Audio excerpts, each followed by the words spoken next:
ህገ መንግስታዊ ነው። ህገ መንግስቱ ባለበት ሁኔታ ውስጥ ያንን ጥሶ መወሰን ለአንዳንዶቻችን የሚቻለን አይመስለኝም።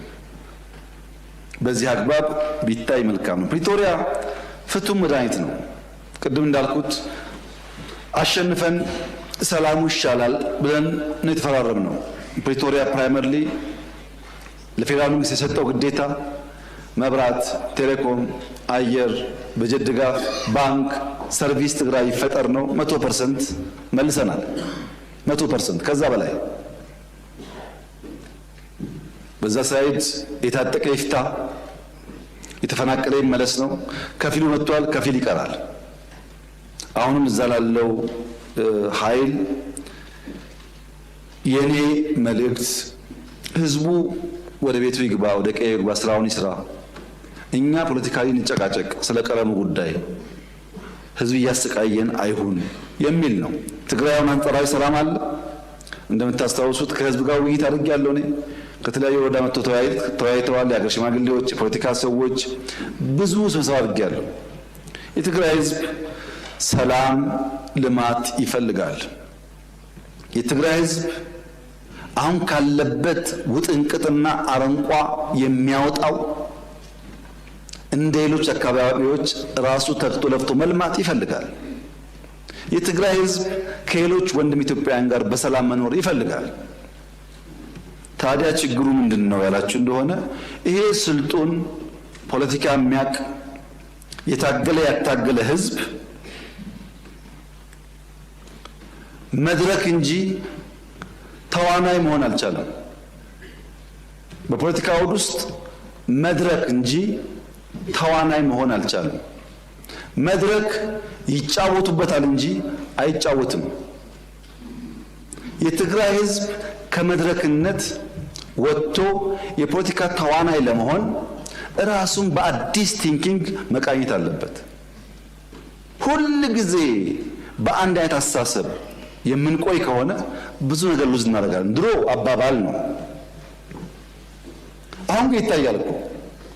መቀሌ ባለፉት 3 ዓመታት እንደ አዲስ አበባ፣ እንደ ባህር ዳር፣ እንደ ድሬዳዋ፣ እንደ ጅጅጋ ተሰርታ ቢሆን ምን እንደምታስቡት? ሁሉም እኩል ገቢ ያለው እኩል ድጋፍ አለው።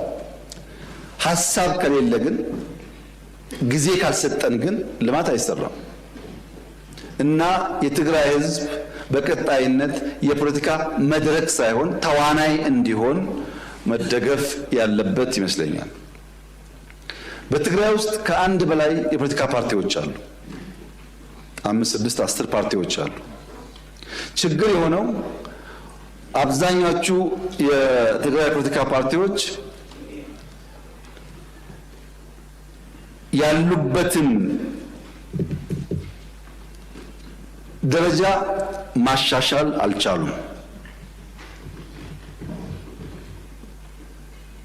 የትግራይ የፖለቲካ ኃይሎች የአጃቢ ተዋንያን ሚና እንጂ የመሪ ተዋንያን ሚና መጫወት አልቻሉም። አንድ ቲያትር የሚሰራ ሰው ሁል ጊዜ አጃቢ አይሆንም። 5 ዓመት ያጅብና አንድ ቀን መሪ ተዋንያን ይሆናል። መሪ ተዋንያን ወደ መሆን ካላደጉ በቀር አጃቢ ተዋንያን ሆነው ተሰብሰቡና ምርጫ ያስፈልግም ብላችሁ መግለጫ አውጡ፣ ተሰብሰቡና እንደዚህ አድርጉ ከሆነ እዛ አካባቢ ያለው ፖለቲካ እድገት ወደሚፈለገው ደረጃ አይደርስም። ህዝቡ ከመድረክነት ወደ ተዋናይነት፣ የፖለቲካ ፓርቲዎች ከአጃቢ ተዋናይነት ወደ መሪ ተዋናይነት ሲቀየሩ ግን የሰለጠነ ህዝብ ፖለቲካ የሚያቀዝብ ንግግር የሚያቀዝብ ስለሆነ ብዙ ጉዳይ ይቀየራል ብዬ አስባለሁ። እዛ አካባቢ ላለው ኃይል በጣም ቀለል ባለ መንገድ መልሴ አንድ አርሶ አደር በሐምሌ ዶፍ ዝናብ ብቻ ሳይሆን መብረቅ እየጣለ ዝናቡና መብረቁ ከማሳው ያላስቀረውን ገበሬ መስከረም ላይ ወፍ ጮኻለችና ወፍ ስለምትጮህ አልወጣም ወደ ማሳ አይሄድም ብሎ የሚፈራ ገበሬ አይኖርም። ዶፍ ደፍሮ መብረቅ ደፍሮ የወፍ ጩኸት ሲሆን እንደ ሙዚቃ ያየው ይሆናል እንጂ የወፍ ጩኸትን ፈርቶ ከማሳው አይከለከልም፣ አይቀርም። የዚህ መንግስት ታሪክ ይኸው ነው።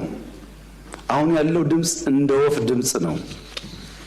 ዝናቡ መብረቁን አልፈነዋል። ማንኛውም መጠነኛ ትንኮሳዎች እንደ ወፍ ድምፅ ከማስተናገድ ያለፈ ድካም አይኖርብንምና መሰብሰብ ጥሩ ይሆናል። ምርጫ በሚመለከት የተነሱ በጣም ገንቢ ሀሳቦች አሉ። ምርጫ መሆን አለበት፣ ቢሆን ጥሩ ነው የተባሉ ሀሳቦች እንዳለ እቀበላቸው። ትክክል ነው። ምርጫ እንደዚያ ዲሞክራሲያዊ ሲሆን ጠቃሚ ነው። ምርጫ ድምፅ የሚሰጡ ዜጎች እንደ ጡብ ናቸው። በምርጫው የሚሳተፉ ፓርቲዎች ደግሞ እንደ ማገር ናቸው። በሚሊዮን ጡቦች ከ50 በሚልቁ ማገሮች የሚሰራ ቤት ነው የሚሆነው። በርከት ያሉ ሰዎች ጡባቸውን ካልጣሉ፣ የሚሳተፉ ሰዎች ማገራቸውን ካላኖሩ ጠንካራ ቤት አንገነባም። የዘንድሮ ምርጫ ሰላማዊ፣ ፍትሃዊ፣ አካታች ባለፈው ካየነው ምርጫ በሁሉም መስፈርት የተሻለ እንዲሆን አበክረን ነው እየሰራን ያለነው።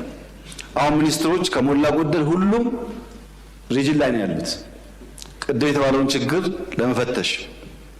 አሁን እኔ የተሻለ ምርጫ ይኖራል እያልኩ ነው። አንዳንዶች ሰግታችኋል። ለኢትዮጵያ ሕዝብ መልሴ በውጤት እንየው ነው። የኔ እምነት ይሄ ፓርላማ አሁን ካሉ 5 እና 10 ሰዎች በ5 እና 10 እጥፍ ያደገ ድምጾች ይሰማሉ ብዬ አምናለሁ። እፈልጋለሁ።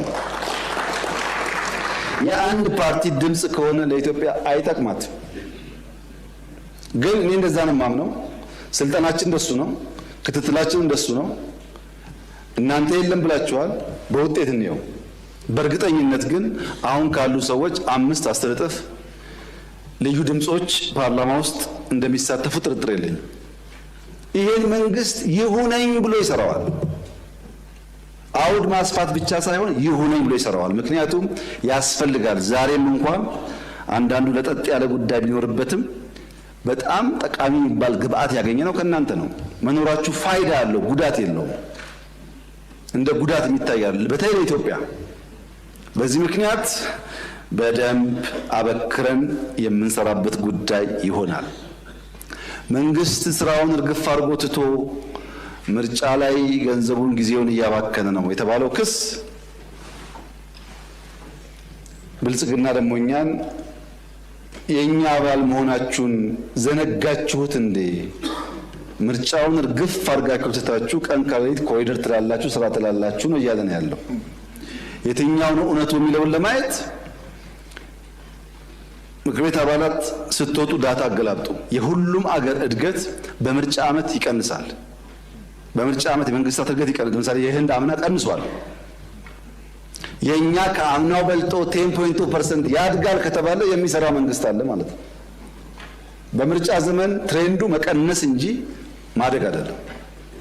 ካደገ የሚሰራ መንግስት አለ ማለት ነው። ሚዲያ በሚመለከት እስከማውቀው ዝግጅት አለ። የሚቀር ነገር ካለ ምክር ቤቱ የሚዲያ ተቋማት ጠርቶ አቅጣጫ መስጠት ይችላል። ሚዲያ ለሁሉም በሚገባው በህግ አግባብ ማገልገል አለበት። ሚዲያን በሚመለከት ግን እንደ እግረ መንገድ ለማንሳት እንደ ከዚህ ቀደሙ መንግስት ምን ጠብቅ አይመስለኝም። ምክንያቱም ኢቲቪ ብቻ ሳይሆን የኔም ስልክ ሚዲያ ስለሆነ የእርሶም ስልክ ሚዲያ ስለሆነ ዩቲዩብ አለ፣ ፌስቡክ አለ፣ ምናምን ብዙ መንገድ አለ ህዝባችን የምናገኝበት። ብዙ የምንለምንበት ምክንያት ያለ አይመስለኝም። ብቻም ሳይሆን ወጣቱ የትኛውን የበለጠ የሚሰማው የሚለው ጉዳይም አከራካሪ ነው እና ሚዲያ እንደ ድሮ አሳሳቢ ጉዳይ አይመስለኝም። ያም ሆኖ ግን የመንግስት ሚዲያ ተቋማት ሁሉንም በሚያሳትፍ መንገድ መስራት አለባቸው። እምነቱም አቅጣጫውም ይሄ ነው። ችግር ካለ በእናንተ በኩል ቢፈተሽ እኛም ክትትል እናደርጋለን። ምርጫው ግን ባለፈው ከነበረው ምርጫ በእጅጉ አሳታፊ እንዲሆን ይሰራል። ያለ መስራትም ክቡር ያለ መስራትም ባለፉት 5 ዓመታት ከፍተኛ ሚና የነበራቸው የምክር ቤት አባላት ኢንክሉሲቭ ምርጫ እንዲኖረን ስለፈለግን እንደ አብርሃም በግ ጥለናቸው ያለፍናቸው አሉ። እዚህ እየተገባቸው መቀጠል እየቻሉ በሌላ ስራ እናስተማራቸዋለን አሳታፊ እናድርገው ብለን በሚል ምክንያት ብቻ ማለት ነው። ይሄን የኛዎቹ ስለሚያውቁት ከነሱ ጋር ስትነጋገሩ ይገባቸዋል ምን እያልኩ እንዳለው። ምርጫው አሳታፊ ይሆናል። እዚህ ጥሩ ያገለግላችሁ ሰዎች ምርጫ ተሳተፉ፣ መንግስት ያገለግላላችሁ፣ ችግር አይደለም ማለት ነው። የኔም የእናንተም ፍላጎት ኢንክሉሲቭ ከባቢ ለመፍጠር መክፈል ያለብን ዋጋ ካለ እየከፈልን መሄድ ግዴታ ስለሆነ ጸጥታዊ መለከት በቀና መንገድም ቢስተካከል ቢሟላ የተባለ ጉዳይ አለ። በሌላ መንገድ እንዴት ምርጫው ይካሄዳል ሰላም የለም በሚል ጫፍም የተነሳ ጉዳይ አለ። ቅድም እንዳነሳሁት 88000 ዳታ ሰብሳቢዎች በ19650 ቀበሌዎች ዳታ ሲሰበስቡ ነበር። ከ19000 ቀበሌ በላይ የሎ ኢንፎርስመንት ኤጀንሲስ የጸጥታ ሁኔታ አጥንተው ማፕ ሰርተዋል። አሁን ኢትዮጵያ ውስጥ ያለው የሰላም ሁኔታ ባለፈው ካለው በእጅጉ የተሻለ ነው። ምርጫው ይደረጋል። ምርጫው ሰላማዊ ይሆናል። በምርጫ የተሳተፉ ተጠቃሚ ይሆናሉ። ያልተሳተፉ ቢያንስ 5 ዓመት ይቆጫሉ። ሰላም በሚመለከት በቀደም ወር ሳይሞላ ኢትዮጵያ ውስጥ ከ28000 በላይ ታቦት ውጭ ወጥቶ አድሮ በሰላም ተመልሷል። 28000 ታቦት ሚሊየንስ ከኋላ አስከትሎ ማለት ነው። አዲስ አበባ እኮ አይደለም፣ በድፍን ኢትዮጵያ። በቀደም ገና በሚሊዮን የሚቆጠር ሰው እንዳያችሁት ነጭ ለብሶ ነጭ መስሎ አክብሯል በየቦታው። መስቀል እንደዚህ ሆነው፣ እሬቻ እንደዚህ ሆነው ባለፉት 6 ወራት ዘመን መለወጫን ብዙ አለን ብለን ብንተው መስቀል፣ እሬቻ፣ ገናና ጥምቀት አይነት የወል ባህል የማህበረሰብ ባህል የሚከበርበት ውጭ የሚከበርበት ባህል በድፍን አፍሪካ የለም። ይሄ ሁሉ ህዝብ ወጥቶ በዓል አክብሮ አንዳንዱም አድሮ እየተመለሰ ለ1 ሰዓት ምርጫ ሲሆን ሰላም እንዴት ይጠፋል?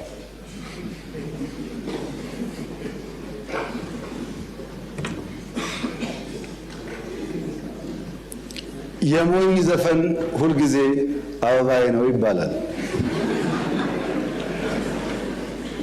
የሞኝ ዘፈን ምርጫ ሲደርስ መንግስት አደርጋለሁ ካለ አታድርጉ፣ ሰላም የለም፣ ኑሮ ውድነት ነው፣ እንትና ጸጉሩ ተመልጧል ይላሉ። መንግስት ኮሮና መጥቷልና ትንሽ ወራት እናቆይ ካለ የለም ምርጫ ማድረግ አለብን፣ ካለ ምርጫ ህገ መንግስት ይበላሻል፣ ዲሞክራሲ ይበላሻል ይላሉ። ለምን?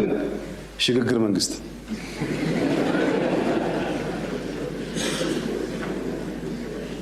በየትኛው የአፍሪካ ሀገር ውስጥ ምርጫ ሳይደረግ ቀርቶ የሽግግር መንግስት የተፈጠረው? ኤርትራ። የት እናውቃለን? ከየት ተማር ነው ይሄንን? ምርጫ ተደረገም አልተደረገም ተጎጂው ምርጫ ተወዳድሮ እድል መሞከር ያለበት ኃይል ነው እንጂ ስልጣን ላይ ያለ መንግስት አይደለም። ይሄ መጥፎ ልምምድ ነው። ጅብ አለና እንዳትበሉ ምርጫ አታድርጉ ብሎ የሚቀሰቅሱ ብዙ አሉ። ሰምታችሁ እንደሆነ አላቅም፣ በአንድ መደር ወጣቶች የሩጫ ውድድር ያደርጋሉ። ባረጉ ቁጥር አንደኛው ያሸንፋል፣ ባረጉ ቁጥር አንደኛው ያሸንፋል። እንደማያሸንፍ ስለሚያቅ አንድ ቀን ዘይዶ መጣ። ልክ ሩጫ ተጀምሮ ሰዎች ሞት ሲጀምሩ ጅብ መጣላችሁ አለ፣ ጮኸ።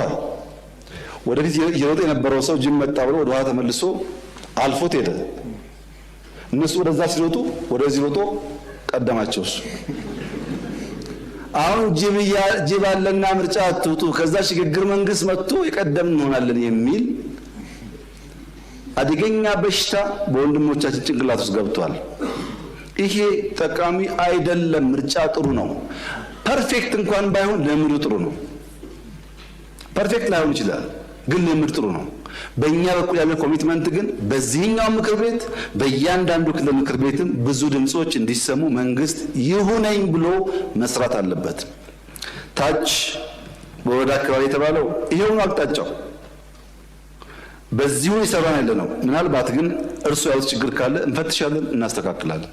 ዋናው ጉዳይ ግን በፍሬያቸው ታውቃቸዋላቸው እንደሚባለው በውጤቱ ይለያል የእርሱና የኔ አቋም ማለት ነው። እና ምርጫው የተሻለ እንደሚሆን ተስፋ አደርጋለሁ።